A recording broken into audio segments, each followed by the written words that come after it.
बिस्मिल्लाहिर्रहमानिर्रहीम। मैं हूँ बाबर सोहेल भट्टी। एक दफ़ा फिर आपके सामने मौजूद हूँ संडे स्पेशल का प्रोग्राम लेकर। आज का प्रोग्राम हमारा बड़ा ही मुनफरिद किस्म का प्रोग्राम होगा। हम पॉलिटिक्स पे बात करते हैं आम तौर पे अपने प्रोग्राम्स में, उसके अलावा स्पोर्ट्स पे करते हैं, रिलीजन पे बात करते हैं।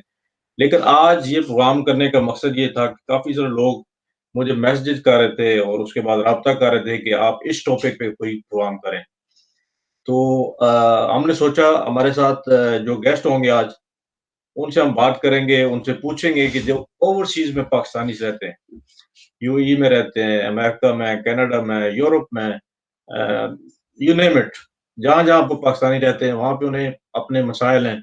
ख़ास करके सबसे बड़ा मसला जो सामने आता है, वो आता है उनकी जायदाद का, उनकी प्रॉपर्टीज़ का। लोग यहाँ से जाते हैं 3 हफ़्ते की छुट्टी, 4 हफ़्ते की छुट्टी, पाकिस्तान में वो प्रॉपर्टीज़ लेते हैं। लोग वहाँ पे इस किस्म के हैं कि धोखा हो जाता है, उन्हें ज़्यादातर पता नहीं होता कानून का। फिर अपने भी कुछ ऐसे होते हैं जो अ, उनका नुकसान करवा देते हैं। तो आज हमारे साथ एक स्पेशल गेस्ट मियाँ तारिक जावेद। मियाँ तारिक जावेद साहब, उनका मैं ब्रीफली सा तारुफ करा देता हूँ। वो वैसे तो तारुफ के मुताज नहीं है क्योंकि बड़े यानी कि जाने-पहचाने शख्सियत उनकी। मियाँ तारिक साहब ने पीपल्स पार्टी के साथ काम किया, बेनज़ीर भुट्टो साहब के साथ। एक लंबा अरसा उनके साथ रहे, जद्दोजहद की पीपल्स पार्टी में। जब मोहतरमा की शहादत हुई, उसके बाद मियाँ साहब पीटीआई में आए, बल्कि उससे पहले आ गए थे पीटीआई में। इमरान खान के साथ बड़ा क्लोज़ली उन्होंने काम किया है। पॉलिटिक्स में बड़ी गहरी नज़र है उनकी। जब मियाँ साहब पॉलिटिक्स में काम करते रहे, पूरी दुनिया में दौरे करते थे, लोगों से मिलते थे, तो उनकी जो डेडिकेशन है, लोगों को बड़ी पसंद आती थी। तो मियाँ साहब एक टाइम आया कि मियाँ साहब ने पॉलिटिक्स से थोड़ा-सा हटकर एक नई तंज़ीम बनाई। उस तंज़ीम को उन्होंने नाम दिया पीओसी, पाकिस्तान ओवरसीज़ कम्युनिटी। हम आज मियाँ साहब से पता करेंगे कि मियाँ साहब, आपको ये तंज़ीम बनाने की क्या ज़रूरत पड़ी और जो मसाइल हैं ओवरसीज़ के, उसके बारे में आप क्या कर सकते हैं इस तंज़ीम के अम्ब्रेला के नीचे। तो मैं अपने साथ लेके आऊँगा मियाँ तारिक जावेद साहब को। जी मियाँ साहब, अस्सलाम वालेकुम। जी वालेकुम सलाम बाबर भट्टी साहब, बहुत शुक्रिया आपका कि आपने मौका दिया कि आज आपके साथ गपशप करने का और इन्फॉर्मेशन शेयर करने का प्लेटफॉर्म मुहैया करने पर। मोस्ट वेलकम मियाँ साहब। जैसे मैंने ज़िक्र किया कि आप की जो बैकग्राउंड है वो पॉलिटिक्स से शुरू हुई है और आप पीओसी आपने एक तंज़ीम बनाई है। तो ज़रा बताना चाहेंगे कि कहाँ से शुरू किया आपने? मोहतरमा के साथ आपने काम किया, फिर इमरान खान के साथ आप बड़े क्लोज़ली रहे हैं। तो एंड आपका पीओसी में हो रहा है, तो ये क्या क्या इसका चक्कर है, ज़रा बताएँ हमें? जी बाबर साहब, शुक्रिया। सियासत में कभी एंड नहीं होता। सबसे पहले तो मैं आपको क्लियर इस पे कर दूं कि मेरी सारी ज़िंदगी जो सियासत में गुजरी है, मैंने स्कूल कॉलेज टाइम से पॉलिटिक्स शुरू की। पीपल्स पार्टी में बड़ा लंबा अरसा मोहतरमा बेनज़ीर भुट्टो की शहादत तक मैं उसका हिस्सा रहा। और उसके बाद पाकिस्तान में एक लीडरशिप का फैदान पैदा हो गया था, जिस वजह से हम जैसे जो नज़रियाती वर्कर थे, हमें समझ नहीं आ रही थी कि हम अब किस तरफ जाएं और कहाँ पे अपनी सियासी जदोजहद को शुरू करें। तो उस वक़्त इमरान खान वो वह शख्सियत हमें नज़र आई कि जो एक पाकिस्तान की बात करता था और ईमानदारी की बात करता था। तो उस वक़्त फिर मैंने 2008 में 2007 में मोहतरमा की शहादत हुई। फिर मैं वापस लंदन जब वापस पहुंचा तो लंदन मैंने इमरान खान साहब से मुलाकात करके और उनके साथ अपनी शमूलियत पीटीआई में मैंने शुरू की।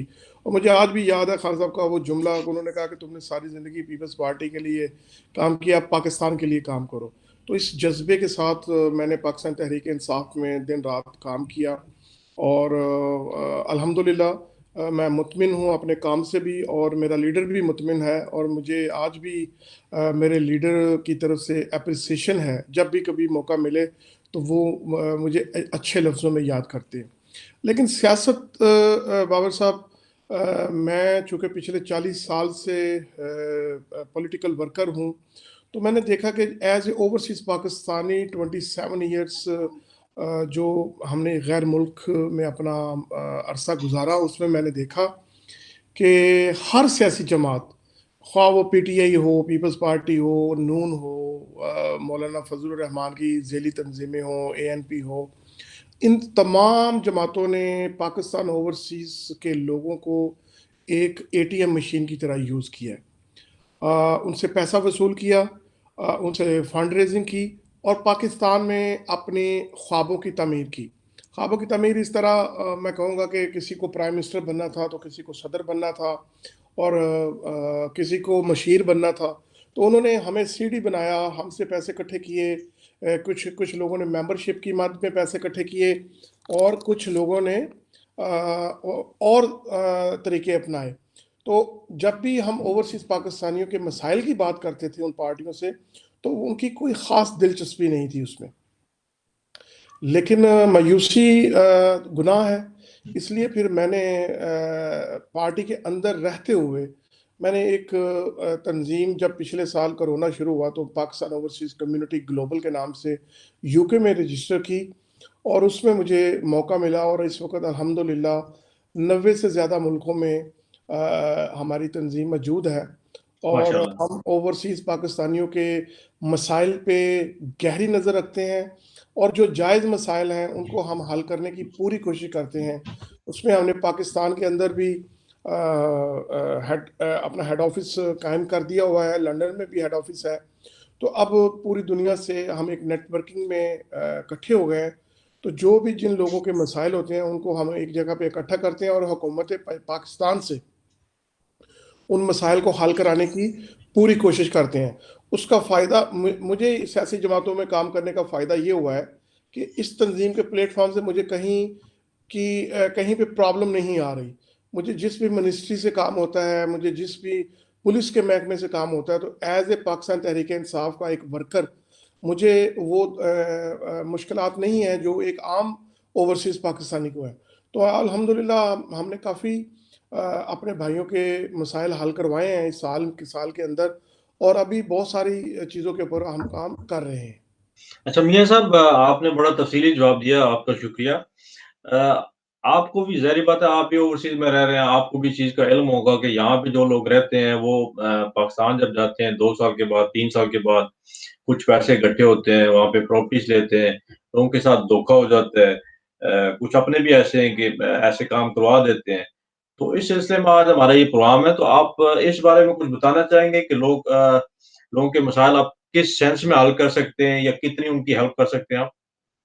देखिए बाबर साहब, सबसे पहले तो मैं कसूरवार जो है ना वो मैं ओवरसीज़ पाकिस्तानियों को कहूँगा। मैं वहाँ के लोगों की वहाँ तो उनको तरीका चाहिए लूटने का कि किस तरीके से उन्होंने ओवरसीज़ पाकिस्तानियों को लूटना है, किस तरीके से ओवरसीज़ पाकिस्तानियों की जायदाद पे कब्ज़ा करना है, लेकिन सबसे बड़े कसूरवार हम खुद हैं। देखिए, हम 1 करोड़ की जायदाद खरीदते हैं, लेकिन हम 10,000 का वकील नहीं करते और उस लालच में हम वो 10,000 बचाने के चक्कर में हम जाली डॉक्यूमेंट्स पे दस्तखत करते हैं, जाली डॉक्यूमेंट्स के ऊपर प्रॉपर्टियाँ लेते हैं और बाद में जब हम अच्छा मियाँ साहब, मैं 1 मिनट आपको रोक रहा हूँ, सॉरी, मुझे मैसेज आ रहा है कि आपको रीच कैसे कर सकते हैं लोग, तो मैं आप लोगों से रिक्वेस्ट करूँगा, जो लोग मियाँ साहब से बात करना चाहते हैं, ये नंबर नीचे चल रहा है, इस पे लाइव कॉल करें और आप मियाँ साहब से जो सवाल करना चाहते हैं, वो कर सकते हैं। जी। जैसा कि मैं बता रहा था कि हम सबसे पहले हमारा अपना कसूर है कि हम करोड़ों की जायदादें खरीदते हैं, लेकिन हम लीगल वे से नहीं जाते। हम जो है ना वकील हायर नहीं करते और प्राइवेट तौर पे अपने बहन-भाइयों के ज़रिए, अपने दोस्तों के ज़रिए वो प्रॉपर्टियाँ खरीद लेते हैं जो ऑलरेडी जिसकी कई दफ़ा जो बिक चुकी होती हैं। एक तो ये आसान हदफ है वहाँ पे हमें लूटने का, जिसमें हमारा अपना भी कसूर है। मैं ओवरसीज़ पाकिस्तानियों को सबसे पहले तो ये एडवाइस करूँगा, ये इल्तिजा करूँगा उनसे कि आप जब भी कोई पाकिस्तान में प्रॉपर्टी खरीदें या कोई बिज़नेस करें, तो लीगल वे से करें।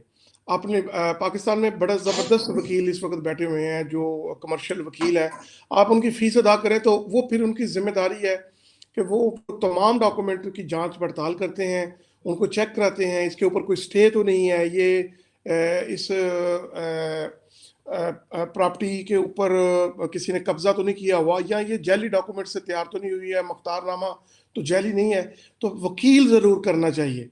और जब ये तो तक मियाँ साहब मुसीबत ये है ना कि वकील भी ऐसे मिल जाते हैं, 2 नंबर काम करते हैं पैसे लेके। नहीं सर, देखें, अब आप सारे लोगों को तो इस तरह, तो फिर कायदे आजम मोहम्मद अली जना भी एक वकील थे जिन्होंने इस मुल्क को बनाया। आप तमाम लोगों को तो नहीं कह सकते। हाँ, कुछ लोग आपको कुछ आटे में नमक के बराबर फ्रॉड वाले लोग भी मिलते हैं, लेकिन उस उनसे आपने खुद केयरफुल रहना होता है।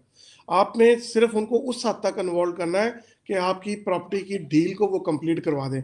उसके बाद आप उनको ना अपने डॉक्यूमेंट दें, ना कोई पावर ऑफ अटर्नी दें, ना उनको अख्तियार दें कि वो आपकी गैर मौजूदगी में आपकी मुखालफ पार्टी के साथ मिलकर वो आपकी प्रॉपर्टी को बेच सके। तो मैं समझता हूँ कि ये जब हम इन चीज़ों में एहतियात करेंगे।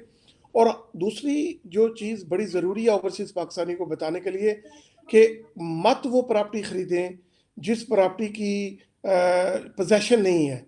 वहाँ पे आप कोई फाइल ना लें, कोई डॉक्यूमेंट ना लें। जैसे कि हम लालच में आ जाते हैं, तो कहते हैं जी इन्वेस्टमेंट के लिए हम फाइल ले लेते हैं, फाइल प्लाट बनेगी, प्लाट का कब्जा मिलेगा।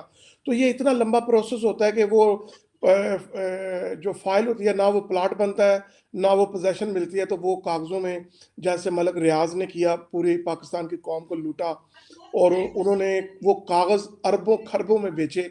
और वो अरबों खरबों वो इस वक्त यहाँ लंदन में, अमेरिका में, यूएई में वो एंजॉय कर रहे हैं, वो और उनकी फैमिली।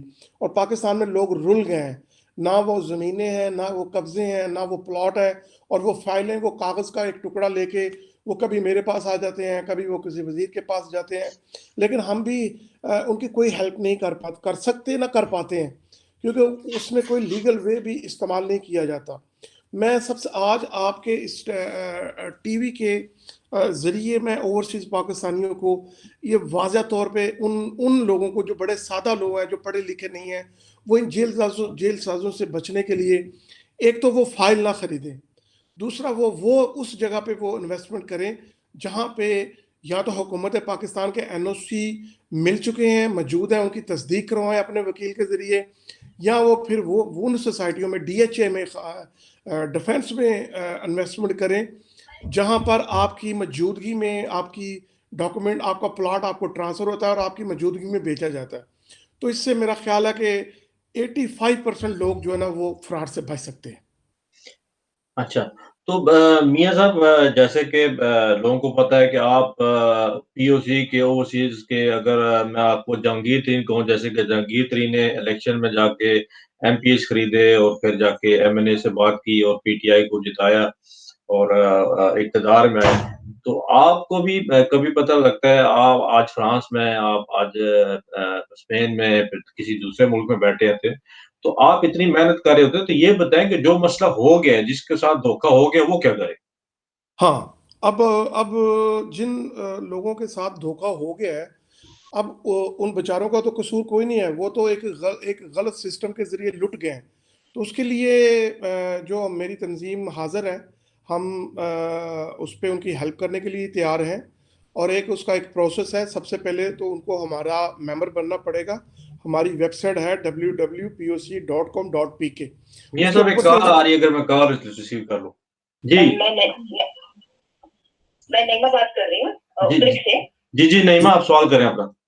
अच्छा, मैं ये पूछ रही थी कि अभी इन्होंने जो बताया कि आपको ऐसे फाइल नहीं खरीदनी चाहिए थी, या ऐसे आपको मतलब अपने जो कॉर्पोरेट चैनल से जो है वो चीजें करनी चाहिए या वकील करना चाहिए। तो बहुत सारे लोगों ने तो ये कुछ इसमें फंसे हुए हैं ना। जी, जी। तो एक तो आप उसके इससे निकलने का कोई रास्ता बताइए।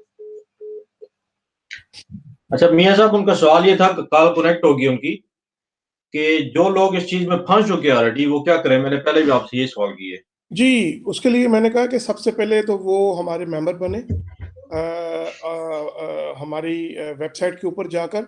और उसके बाद फिर वो अपना अपना मामला हमें वो दें कि उनका प्रॉब्लम कहाँ पे है, किस ज़िले में है, किस सूबे में है। फिर हम वहाँ की इंतज़ामिया के साथ रब्ता करेंगे। जैसे पंजाब में कमीशन बना हुआ है, पाकिस्तान ओवरसीज़ कमीशन, तो वो गवर्नर पंजाब और सीएम वज़ीर आला उसको देख रहे हैं। तो उसके उसके नीचे एक चेयरमैन है, एक वाइस चेयरमैन है। तो हम फिर उनके ज़रिए उसके ऊपर काम करवाते हैं, और जो जायज़ जिसका मामला हो उस पे उसकी सही तरीके से रहनुमाई भी करते हैं और उनको वहाँ पे हेल्प भी लेके देते हैं। उसके लिए बाकायदा उनकी वेबसाइट के ऊपर जाके अपना केस दर्ज करना पड़ता है, फिर वो एक केस नंबर दे देते हैं और उस केस नंबर को फिर हम परसू करते हैं, क्योंकि हमारा परसू करना और आपका परसू करना ज़मीन आसमान का फ़र्क है। जब हम परसू करते हैं तो उनको पता है कि ये पार्टी के लोग हैं, ये अगर हम इनका काम नहीं करेंगे तो ये हमारी सीटों के ऊपर सवालिया निशान खड़ा कर देंगे। तो उस सूरत में वो जल्दी काम करते हैं और जल्दी उसके ऊपर परसू किया जाता है। तो ये एक तरीका है कि अगर आपका कोई प्रॉपर्टी का मैटर है तो आप उस पे हमें हमारे मेंबर बनिए और हमें बताइए, और उसके बाद ओपीसी पे आप एक एप्लीकेशन पंजाब कमीशन के ऊपर जाके अपनी वेबसाइट की एक दफा दोहरा देंगे आप, कौन सी वेबसाइट? जी, हमारी वेबसाइट है www.poc.com.pk। ओके, इस पे जाके अपने आप को रजिस्टर्ड करें जी, और एज ए जिस जिस मेंबर। मुल्क में वो रह रहे हैं वहां पे उसके तंजीम के साथ भी रब्ता कर सकते हैं और आपके जी साथ भी बिल्कुल, रब्ता कर सकते बिल्कुल, बिल्कुल। हैं। जैसे अच्छा, हॉलैंड में आप रिप्रेजेंट कर रहे हैं हमारी तंजीम को, तो ये आपको भी अपनी एप्लीकेशन दे सकते हैं, आपके साथ भी अपना मामला डिस्कस कर सकते हैं, तो वो फिर आप हमें दे सकते हैं आगे से। ठीक हो गया। अच्छा, तो मियाँ साहब, एक जनरल सा सवाल ये है कि एक आम आदमी अपने डॉक्यूमेंट्स हमें क्यों देगा? अ, बिल्कुल वो डॉक्यूमेंट इसलिए देगा कि वो एक एक मसाइल में घिरा हुआ शख्स है, तो उसको उसका हल चाहिए। तो वो कहते हैं डूबते हुए को तिनके का सहारा। तो हम एक रजिस्टर्ड तंजीम है और हम इसी मामलात के ऊपर काम कर रहे हैं। खाली प्रॉपर्टी के मसले नहीं है, और भी बहुत सारे प्रॉब्लम्स हैं। यहाँ से बच्चों को या बाप ले जाता है या बीवी ले जाती है, उनकी वहाँ पे केसेस हैं। फिर वहाँ पे स्पीडी कोड हमने शुरू करवाए हैं जो ओवरसीज़ पाकिस्तानियों के लिए हैं। अगर मिसाल के तौर पे कमीशन फैसला नहीं कर पाता तो फिर वो केस अगर कोर्ट के अंदर वो केस है तो फिर हम उसको वहाँ से हल करवाने की कोशिश करते हैं, और उसके उसमें भी हम लीगल टीम जो मुहैया मियाँ साहब, करते एक हैं। कॉल आ रही है, अगर इजाजत दे तो मैं वो रिसीव कर लूँ। जी जी, ले लीजिए। अस्सलाम वालेकुम। हेलो। अस्सलाम वालेकुम। वालेकुम अस्सलाम। सॉरी, मेरी कॉल ड्रॉप हो गई थी। मैं कॉल करी थी आपको, उस पर कॉल ड्रॉप हो गई। जी जी जी, नहीं मैं बोल रहा हूँ। नहीं, जी मैं बात कर रही हूँ। जी वही मैंने देखा है कुछ क्वेश्चन का, तो आंसर आपने कर दिया है।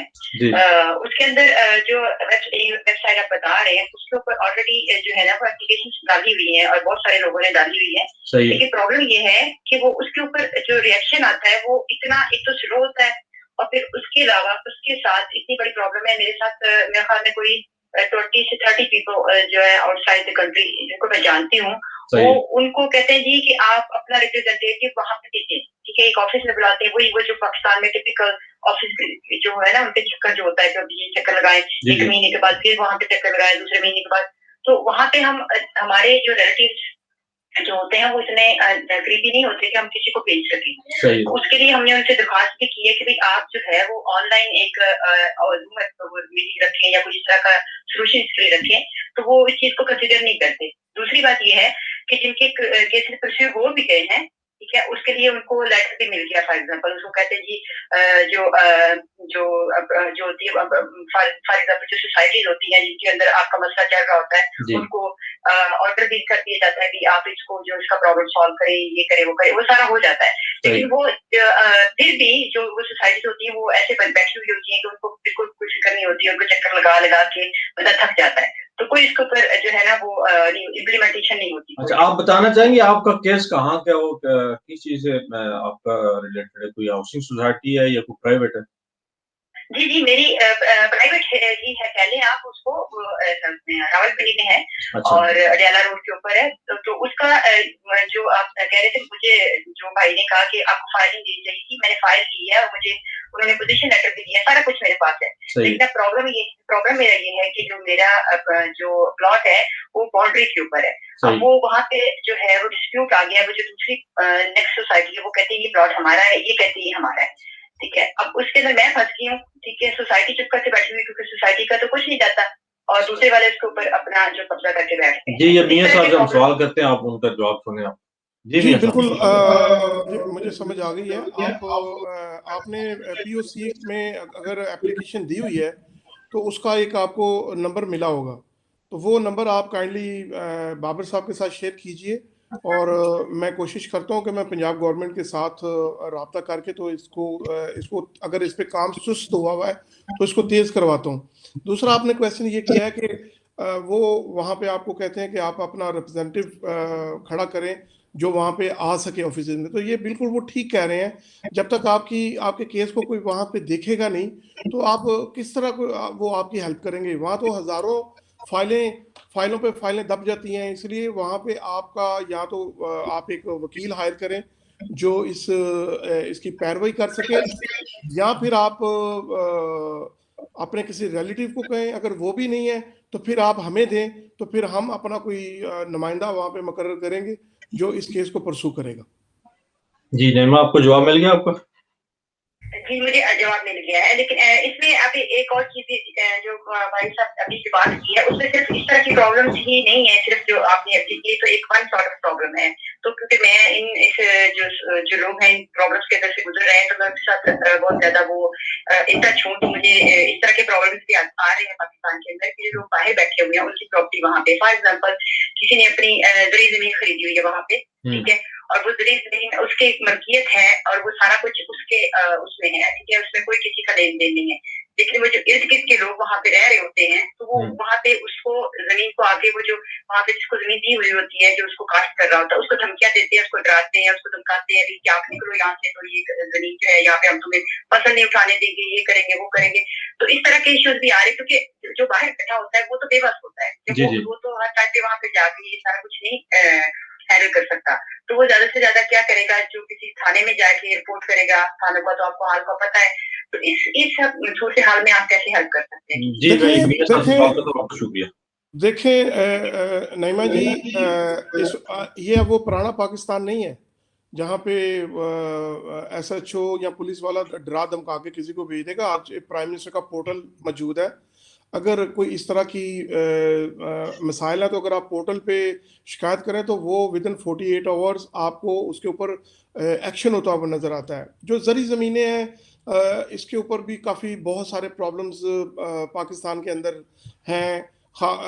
वरासत के प्रॉब्लम्स हैं, फिर जिन लोगों को आपने कास्ट करने के लिए दी होती हैं वो बेईमान हो जाते हैं, वो काबज़ हो जाते हैं। इस तरह के कई केस मेरे पास आए हुए हैं, तो उस पर हमने हुकूमत पाकिस्तान से हमने वागजाब करवा के दी हैं ज़मीनें।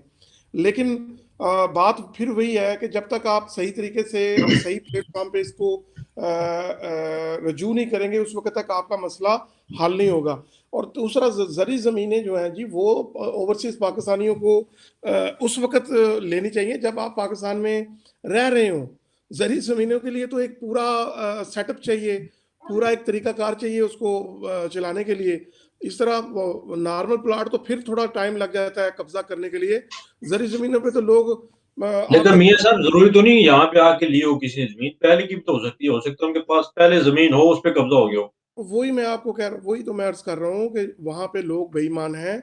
वहाँ पे आप जिन लोगों को ठेके पे दे के आते हैं वो मिल जाते हैं दूसरी साथ वाली ज़मीनों वालों के साथ, तो वो कहते हैं कि जी मालिक तो बाहर है इसको भगा दें। लेकिन अब वो इस तरह नहीं है, ये इतना इतना जुल्म का निज़ाम नहीं है कि मतलब ऐसे ही सबको भगा दें। आप सही तौर पे CM का पोर्टल है, PM का पोर्टल है, उसके बाद पुलिस है, उसके बाद अदालत है, सारा कुछ है।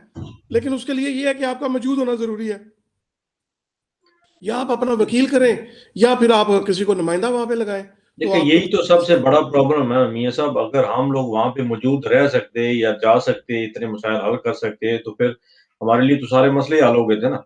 तो मियां बाबर साहब, मैंने तो पहले ही आपको बताया कि जब हम गलत जगह पे इन्वेस्टमेंट करेंगे, गलत सौदे लेंगे और बगैर तहकीकात के लेंगे, तो फिर इन प्रॉब्लम्स का, और सबसे बड़ा लालच में जब आएंगे हमें कोई कहता है ना जी 2 करोड़ की प्रॉपर्टी आपको 50 लाख में मिल रही है, तो हम ये नहीं सोच रहे होते कि यार ये क्यों बेच रहा है, हम फौरी तौर पे वो 50 लाख में ले लेते हैं। लेकिन वो हम लालच करते हैं, जब तक हम लालच से नहीं निकलेंगे हमारे साथ इस तरह फ्रॉड होते रहेंगे। इसलिए मेरी गुजारिश यही है कि देखभाल कर लें, चेक करके लें, वकील को इन्वॉल्व करें, मकामी थाने को इन्वॉल्व करें, फिर आप चीज़ों का सौदा करें। अब मेरी बहन जो कह रही हैं कि उन्होंने फाइल ली थी, अब वो प्लाट वो सोसाइटी भी नहीं मान रही, दूसरी भी नहीं मान रही, तो देखे ना वो फाइल का वो जो मैंने शुरू में बात की थी, तो ये प्रॉब्लम आ गया ना। अगर यही आपने पोजेशन वाली जगह ली होती तो आपको ये मसला तो ना आता। अच्छा, आपका कहने का मकसद ये है कि कोई काम भी करें लीगल वे से करें ताकि आपको कोई मसाइल का सामना ना करना पड़े। जी हाँ, बिल्कुल। ठीक हो गया। अच्छा मियाँ साहब, मेरे सामने एक और भी आ रहा है, सवाल आ रहा है। वो सवाल ये है कि ये साहब हैं लाहौर से और जोर टाउन में उन्होंने एक प्लॉट लिया, तकरीबन 90 लाख का प्लॉट था। एक कनाल सवा सवा कनाल तकरीबन जगह थी। तो ये कुछ अरसे के बाद डिस्प्यूट हो गया। इन्हें उसने कहा जी आपको प्लॉट नहीं मिल सकता क्योंकि वहाँ पे कोई और भी हकदार है उसका। तो फिर बाद में सेटलमेंट करने का कहा जिस बंदे ने पैसे लिए थे, उसने कहा जी ऐसे करते हैं, पोर्टल पे हमने रिपोर्ट की, कह रहे हैं वो। जब पोर्टल पे रिपोर्ट की तो उन्होंने बुलाया, तो ये बंदा वहाँ पे गया, तो उन्होंने कहा जी आपने 90 लाख तो दिए थे लेकिन हम आपको 60 लाख वापस कर देते हैं। तो इसके अलावा हम कुछ नहीं कर सकते क्योंकि जगह डिस्प्यूटेड निकल आई तो 30 लाख आपको कॉम्प्रोमाइज़ करना पड़ेगा। तो फिर वो उन्होंने मजबूरी के तहत, क्योंकि वो रुक नहीं सकते थे पाकिस्तान, तो 90 लाख वाला प्लॉट 60 लाख में उन्होंने कॉम्प्रोमाइज़ करके, तो 60 लाख तो उन्हें पैसे मिल गए, वो भी टुकड़ों में मिले, तो ये 30 लाख खा गए। ऐसे केसों का क्या करें बंदा? बिल्कुल इन केसों के ऊपर दर्ज करवाना चाहिए और सरकार से इसमें हेल्प लेनी चाहिए। ये महकमे किस लिए नहीं, बने ये होते हैं? ये महकमा पंजाब ने की है जी। ये महकमा पंजाब ने ये किसने महकमा किया है? पंजाब ने सेटलमेंट की है। ये सेटलमेंट किसने, वसीम रामे ने करवाई है? नहीं, अब मैं नाम तो नहीं पूछा उनसे कि किसने करवाई है, बहरहाल उनके लोगों ने करवाई है और उनसे ये आप और लें बकायदा फिर, ये इनसे बकायदा केस साइन लें, करवाए हैं। इनसे इनसे केस लें और आप मुझे बताइए किसने पैसे लिए हैं, कैसे सेटलमेंट हुई है, प्लॉट कहाँ पे था और क्या डिस्प्यूट था। तो ये सारी चीजें हम चेक करते हैं। अगर डिस्प्यूट ये था कि वहां पे जो जगह बिकी थी ना, उसका कोई और भी हकदार निकल आया था, यानी कि 2 लोग थे जिनकी वो जमीन थी। नहीं, तो वही मैं यही तो कह रहा हूँ कि वो दो लोगों को जमीन बेच कौन सकता है? वो सबसे पहले तो गुनाहगार वही बंदा है जिसने दो लोगों को बेची है।